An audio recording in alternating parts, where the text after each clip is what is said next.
All right, let's dive into some critical thinking today.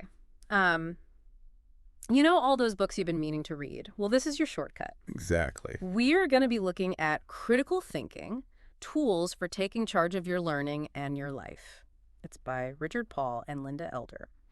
And this is not some dusty philosophy lecture. We're after practical stuff, the stuff that'll help you think better every day. Yeah, fewer bad decisions, sharper arguments, maybe even understanding our biases a little better. Okay, so let's say I just bought a gadget online, and I totally didn't need it. Is that what we're trying to avoid here? Exactly. Recognizing those moments where our thinking is not as clear. Yeah. Paul and Elder say that most of us never actually stop to examine how we think. Hmm. And that's when things go wrong. Oh, so we're like running on autopilot, not really questioning or digging deeper. Right, and the book has a really fascinating example. The ancient Greeks had different words for love, like eros, phophilia, agape, all different meanings. Imagine if we just lumped all that together. Wow, yeah, that's a great point. Clear thinking starts with clear concepts. So how do we get better at this? Does it mean becoming super smart? Not just about IQ, it's about cultivating what Paul and Elder call intellectual virtues. Ooh. Think of it as character traits for your mind, habits that make you a stronger thinker. Intellectual virtues, I like that. Yeah. Give me an example. Let's start with intellectual humility, being open to the possibility that you might be wrong. So not getting defensive. Yes, That's a muscle I need to work on. we all do. Yeah. Imagine how much more productive our conversations would be Right. if everyone had a little bit more intellectual humility. Okay, I'm sold. What other intellectual virtues are there? Well, another big one is intellectual courage, the willingness to face ideas that make you uncomfortable, Okay. the ones that challenge your worldview. Think about that political debate that you've been avoiding with your aunt. Oh, I know exactly which one you mean. So intellectual courage is about engaging even when it's tough. Exactly. It's about confronting those ideas head on, and it goes hand in hand with intellectual empathy. So trying to see things from my aunt's point of view, even if I disagree. Yes, but it's more than just seeing. It's about truly understanding, reconstructing their reasoning in your own mind. Okay. It's like building a bridge to their way of thinking. Oh, now that's a powerful image. And I can see how that would make me a better communicator, not just with family, but everywhere. Absolutely. Now, here's the thing about these virtues. We're not all born with them. Oh, okay. Paul and Elder describe different stages of critical thinking development that we all go through. So it's like a journey? Precisely. They start with the unreflective thinker, someone who takes things at face value, doesn't question assumptions, thinks of someone who believes everything they see on social media Oh. without a second thought. Oh, yeah. We've all been there. Oh, for sure. I've definitely fallen for some questionable clickbait. So what's the next step up from that? The challenged thinker. This is where you start to realize that maybe your thinking isn't perfect, which can be a bit unsettling. That's putting it mildly. Nobody likes to be wrong, Right. especially about something you feel strongly about. But it's a crucial step toward becoming a beginning thinker, Okay. someone who actively tries to improve, but is still a bit inconsistent. It's like learning to play the piano. You're going to hit some wrong notes. Makes sense. So we've got unreflective thinker, challenged thinker, beginning thinker. Where do we go from there? The practicing thinker. This is where you're really making a deliberate effort to improve, like those piano scales. Yeah. You're consistently challenging yourself. Okay, I'm getting inspired. But how do we actually do that? It all sounds good in theory. But are there concrete steps to move us along these stages? But before we get there, you mentioned that our thinking isn't just influenced by us. Our groups play a role, too. Right. That's right. And that's where things get really interesting. Paul and Elder talk about sociocentric thinking. Sociocentric thinking. Okay, break that down. What does that even mean? Think about it this way. We're all part of different groups, our families, our communities.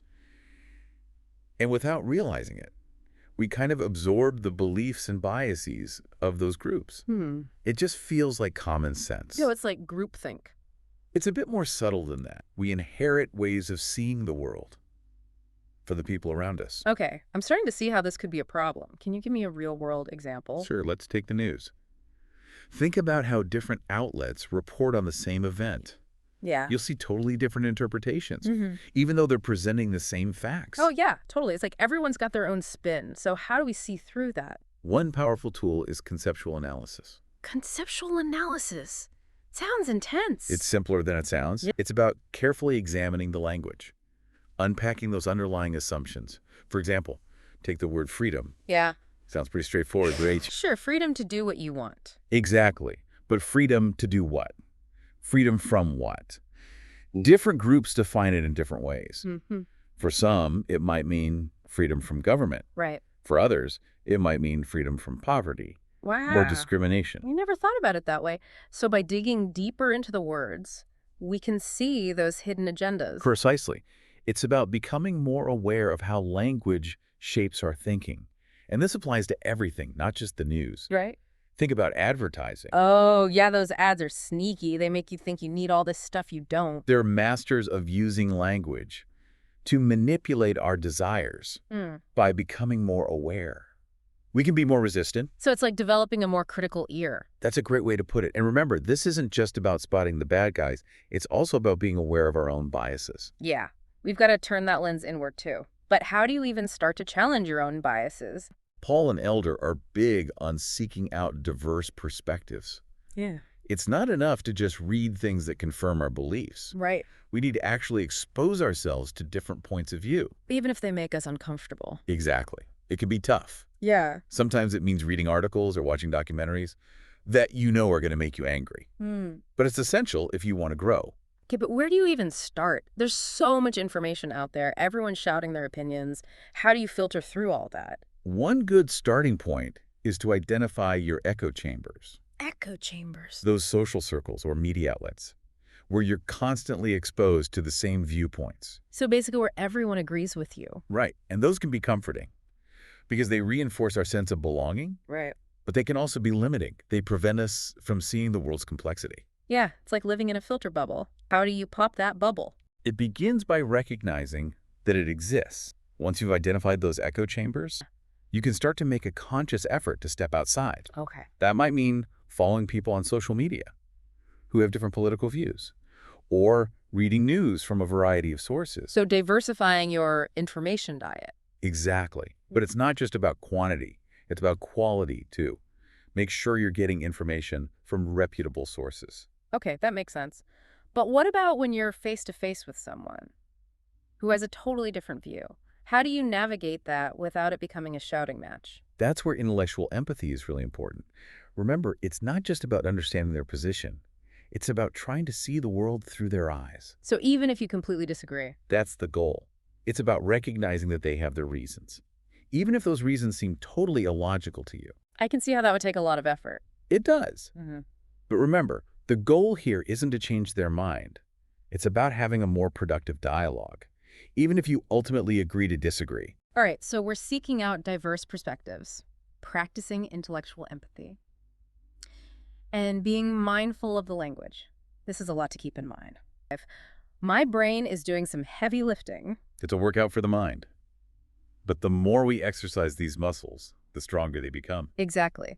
Speaking of tools, you mentioned some techniques that Paul and Elder offer, like logical fallacies and powerful questions. Can we unpack those a bit more? Absolutely. Let's start with logical fallacies. These are traps in our reasoning that can make arguments seem convincing, even when they're not. Okay, I think I've heard of this, like straw man arguments. That's a classic one. And there are many others, like ad hominem. Paul and Elder have a whole list in the book. So this helps us spot them in other people, but also in ourselves. Right, precisely. It's about becoming aware of those pitfalls. Imagine you're reading an article or watching a debate. By identifying these fallacies, you can see through the rhetoric. That's so empowering. It's like a superpower.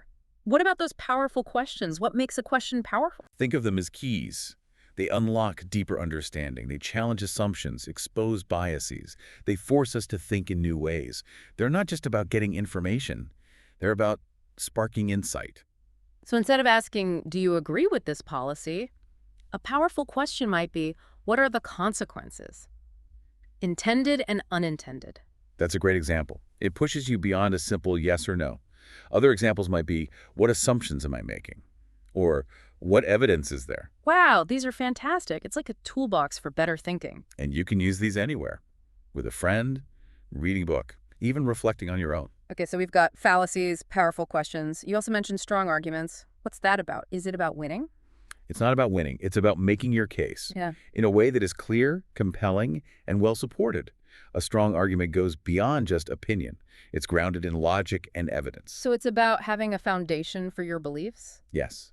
And it's also about anticipating counterarguments. If you can acknowledge the other side and explain why you still hold your view, that strengthens your argument. This all makes sense, but I have to admit it can feel overwhelming, especially in the moment. Any advice for putting this into practice? Remember, it's a journey, not a destination. Nobody's perfect at this. It takes time and effort. So how do we start? What's one step we can take today? Pick one concept from the book. Focus on it for a week. It could be humility or fallacies. Apply it to your everyday life, your conversations, your reading. See what you notice. That's a great idea. Small, consistent efforts. It's like training for a marathon. Exactly. And critical thinking isn't just an exercise. It helps us live better lives, make better decisions, communicate more clearly, navigate a complex world. This deep dive has been a real eye-opener. I feel like I've got a whole new set of tools. That's what it's all about. And remember, it's ongoing. The more we practice, the more natural it becomes. So as we wrap up, I want to leave you with a challenge. Think about one belief you have. It could be about anything. Politics, religion, relationships. Have you ever seriously challenged it? Looked at it from other perspectives? Considered the counter-arguments? Examined the evidence? If not, I encourage you to do so. It might be uncomfortable, but it could be liberating. It's a journey of self-discovery. Thanks for joining us on this deep dive. Until next time, keep those minds sharp, keep those questions flowing, and remember, a little critical thinking goes a long way.